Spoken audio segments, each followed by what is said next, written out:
Hello, welcome to சாலாஸ் kitchen. இன்னைக்கு நாம பார்க்க போறது பீட்ரூட் கூட்டு. அதுக்கு தேவையான பொருட்கள் பீட்ரூட், தேங்காய், தனியா, வரமிளகாய். பீட்ரூட்டை இந்த மாதிரி நறுக்கிக்கோங்க. இந்த பாருங்க, இந்த மாதிரி நறுக்கிட்டு குக்கர்ல 3 சவுண்ட் வச்சு எடுத்துக்கோ.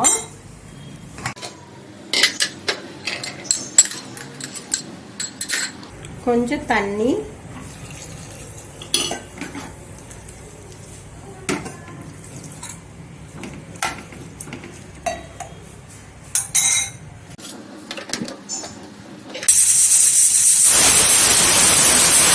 இப்போ 3 விசில் விட்டு அடுப்பை நிறுத்தியிருக்கேன். இப்போ அது ஆறுற வரைக்கும் நம்ம இதை அரைச்சிக்கலாம். தேங்காய், தனியா, காஞ்ச மிளகாய், இது எல்லாம் அளவு எல்லாமே கண் திட்டத்துல தாங்க பண்றேன். நீங்க உங்க டேஸ்ட்டுக்கு ஏத்த மாதிரி காரம், உப்பு, தனியா வாசம் பிடிச்சா கொஞ்சம் கூட வச்சுக்கலாம். எல்லாம் உங்க டேஸ்ட்டுக்கு ஏத்த மாதிரி பண்ணிக்கணும். இப்போ ஃபர்ஸ்ட் நம்ம அரைக்கிறதுக்கு முன்னாடி இதை பவுடர் பண்ணிக்கலாம். எப்பவுமே நீங்க எது அரைச்சாலும் முதல்ல அதை தண்ணி ஊத்தாம பவுடர் பண்ணிக்கோங்க.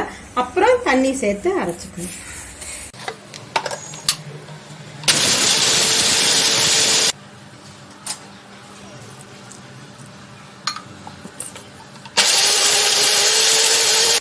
இப்போ இந்த தேங்காய், தனியா அரைச்சாச்சு. இதை திறந்து பார்க்கலாம்.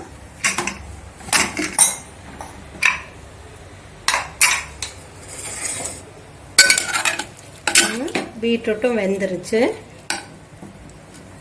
இப்போ இந்த அரைச்ச விழுதை இதில் சேர்த்துக்கலாம்.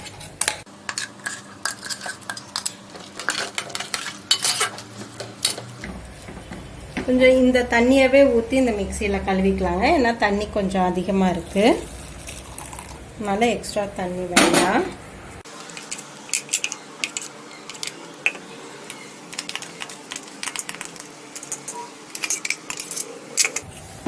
மறுபடியும் அடுப்பை பற்ற வச்சு ஒரு 5 நிமிஷம் கொதிக்கட்டுங்க. இந்த அளவு உப்பு,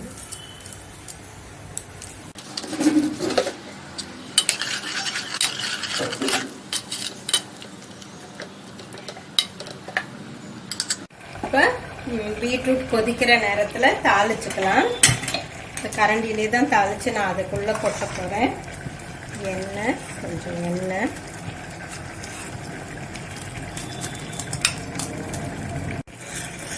சூடாயிருச்சு. ஃபஸ்ட்டு உளுந்து கொஞ்சம் செவப்பான உடனே சீரகம், கொஞ்சம் செவப்பாயிடுச்சு. இப்போ சீரகம், அடுத்து கருவேப்பிலையை பிச்சு போடுங்க. நல்ல மணமாக இருக்கும்.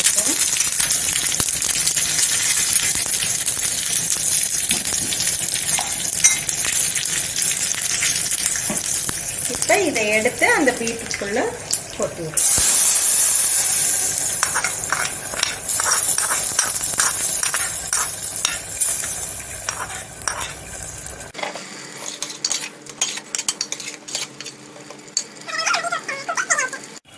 இப்போ பீட்ரூட்டை இதில் ட்ரான்ஸ்ஃபர் பண்ணிக்கலாம். அதுக்கு முன்னாடி இந்த மாதிரி பீட்ரூட் எல்லாம் வேக வைக்கும் போது சில சமயம் ரொம்ப தெறிக்கும். இப்போ தெரிச்சதை ஒரு ஈர துணி வச்சு உடனே தொடச்சிட்டிங்கன்னா ரொம்ப ஈஸியாக போயிடும். நம்ம கிளீனிங்கு கிச்சனில் எப்பவுமே நீட்டாக இருக்கும். அவ்வளோதான். அடுப்பு ஒரு ஈர துணியை வச்சு உடனே தொடச்சிடணும். இப்போ இதை நிறுத்திடலாங்க.